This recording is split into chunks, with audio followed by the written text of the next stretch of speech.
All right, let's do it. Bo Nix joins us every Monday, courtesy of our friends at the RentalWorks division of CraneWorks. He appears on the Pepsi hotline like all of our guests. Hello, Bo. I hope you're doing well today.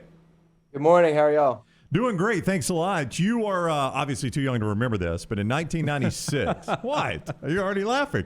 In 1996, Florida and Florida State played twice, one in the regular season, one for the national championship. After the regular season game, Steve Spurrier loudly to anyone that would listen complained about officiating. In the national championship game, Florida State got all the penalties. Was that your goal last week and what you said on our show that went viral about SEC officiating? No, it was not. Obviously, it was just a comment. But I thought the game Saturday was very good. I thought both teams played very well. It was a good old-fashioned Iron Bowl, and I think you can take all the external factors out. And with the guys that were on the field, I thought it was well played, and it was a very good game. It was fun to watch. It was obviously different watching it from the sidelines, but I think that like you can take the external factors out of the Iron Bowl, and it's usually still a good game. So what exactly happened to TJ? Was it ankle, foot, and were you surprised that he stayed in? Well, I think he just got rolled up and hurt his ankle. Obviously, he was okay. He got checked out, and he was able to stay in the game. He played through it. I thought that was tough by TJ. I thought that he could have definitely – I think it was bad enough for him to maybe come out of the game, but obviously he pushed through it, and he made some plays as the game went on. We'll talk more about the future and all that, Bo, but I do want to go back to what Brown was asking you about the comments on officiating. Did Coach Harsin or anybody have anything to say to you about the comments leading into the game, or did any of the officials say hi to you, hey, Bo, on the sidelines in the game? Hey, Bo, I heard the comments. Yeah, I don't think the officials did not. I don't think the officials really were worried about that. Obviously, they are worried about many other things besides somebody's just one comment. But they have a lot of things on their plate, a lot of things that they're handling. And then on our side, we discuss certain things. Obviously, they are in the past, they've guided me and helped me through different talks that I do, and they've always been there for me, and they'll continue to do that. And so it's always something you always get asked questions in interviews like that sometimes you may have a different answer than what should have been said or could have been said, whatever. But obviously they're on this side, they're helping me out and doing some things for future interviews. Bo Nix is with us. He joins us each week courtesy of the RentalWorks division of CraneWorks. If you got a home project coming up, you need to call RentalWorks. They have everything from landscaping equipment like mowers to big machines like skid steers. They also have certified operators to handle those big jobs too. Check out their full fleet, CraneWorks.com. That's CraneWorks.com. Bo is on the Pepsi hotline. Nick Saban, a caller brought this up, said after the game about half of what they saw on film they had not seen before. I don't know if he was talking offense or defense, more likely defense, the way that defense played. Is that fairly common, or is that something you were aware of? Is it something that was uncommon? Usually it's common to see something a little bit different when you get in the game, something that, especially in a game like the Iron Bowl, maybe something that had been game planned or schemed up differently to what you've been seeing, because that's just an advantage to come out and do something different that the other team is not preparing for. So I think probably his comments were towards just how the changes that were made, they were obviously different from what they had prepared for, and might have thrown them for a loop for a second. But then, as coaches normally do, they respond in the second half and they make adjustments. Now that your season's over, you've had time to reflect on 2021 a little bit. Is Mike Bobo's offense a good fit for you? Do you enjoy playing in that offense? Yeah, I've thought that from the spring onto the fall, and obviously through the season, I've learned a lot, grown a lot.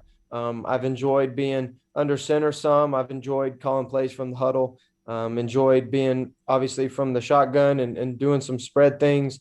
So it's very multiple, and I've thought that it's been great for me and just moved me around, been able to do some different things, put some different things on video and show them what I can do. Obviously, I'd like to give you an opportunity to sometimes put down some rumors out there. The portal is very much a part of college football right now, and you occasionally see, and I think you're talented and can quarterback anywhere in the country. There are people that would want Bo Nix. You tell me right now, and is it your plan to be back with Auburn in 2022? That's your school and you're staying there? Well, it's definitely my school. You know, I'm graduating in a couple of weeks. I would have graduated in 3 years. That was my goal coming in. So Auburn is definitely my school. I think it will always be my school. But obviously, right now, I'm just trying to get healthy. You know, I'm not sure what next year looks like. I got to get my ankle better first. Got to make sure that I can play and get back to my normal self. And then obviously, I'll graduate, get through the bowl game, and then I think a lot of juniors are in the same boat. Well, not just juniors, but guys that came back for a COVID year and still have another year of eligibility. There's a lot of things that guys can do nowadays, and not sure what that is for me. But like I said, I want to get my ankle better and then worry about that in the future. Bo Nix joins us each week on the Pepsi Hotline, courtesy of the RentalWorks division of CraneWorks. What factors, so it sounds like at least it's something you would consider, what factors, once you do get healthy, would go into that decision-making of whether or not you play for Auburn or perhaps look for something else? Well, my ultimate goal is to play in the NFL. And so depending on that, obviously, that's got a lot to do with it moving on in the future. And then looking back, we'll just see what's going on, what has changed, and then make a decision from there. It's too big of a decision to make in about a week or over the phone on an interview. 100%. Understand. SEC championship this week. So you played against Georgia. You were right there on the sideline watching Alabama.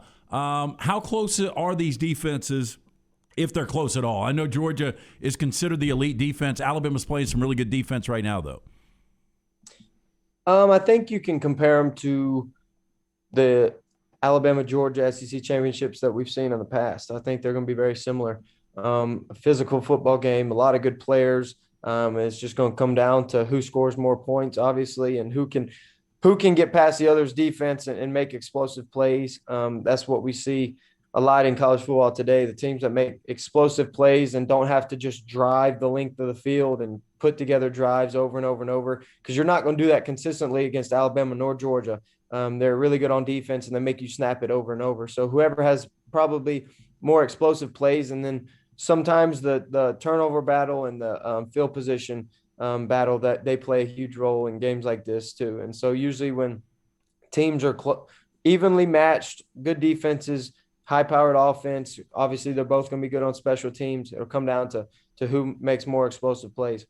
I want to give you a chance to brag on your teammates a little bit here, because coming up where you guys were in this season, the losing streak and all of that, going into that game, you took the fight to Alabama from the get-go, the emotions in the stadium, the emotions on the sidelines. You got to give credit to the guys in uniform and that coaching staff to have Auburn ready for that game.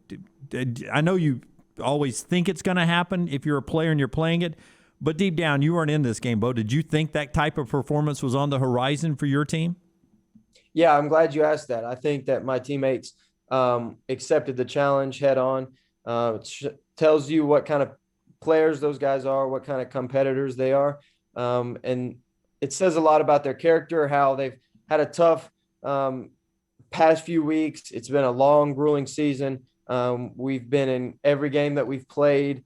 We've had some good games, had some bad games, but this game just meant a lot to them, and it meant a lot to Auburn, and they understood that. And every person that went on the field, they battled, and we made it a point throughout the week to just go out there and fight and just lay everything out on the line, and that's exactly what they did. And they held them on defense, scored some points on offense. The crowd was incredible. The atmosphere was great. The sideline was enthusiastic and positive all game, and you just felt a different kind of atmosphere on Saturday, and that usually has a lot to do with it being the Iron Bowl, but it's just the whole. I mean, you can give credit to Auburn just because of what that means, and when Auburn needs to show up, they usually do. And unfortunately, the game was obviously devastating. It was a tough one. It was one of those awful losses, tough losses. You can always go back and look at it and say, man, we wish we could have done this, whatever. But the fact that we played them as well as anybody else has played them, and fought and continue to do that, says a lot about our team, says a lot about the trajectory that we're going under Coach Harsin and what he's doing with the team. It says a lot, and I think moving forward, that'll be a positive. All right, Bo Nix joins us each week courtesy of the RentalWorks division of CraneWorks. Forget the big box stores. CraneWorks Equipment Rental Division. RentalWorks is reliable machines and local experts to help you find exactly what you need. Call them for a personalized quote or visit craneworks.com to see their full inventory. We'll talk with Bo again nearer the Auburn Bowl game. When those invites come out, we'll let you know when Bo is going to join us again. So until then, Bo, take care of yourself. I hope the healing goes well, and we look forward to catching up with you again soon. Thank you. I appreciate it. War Eagle.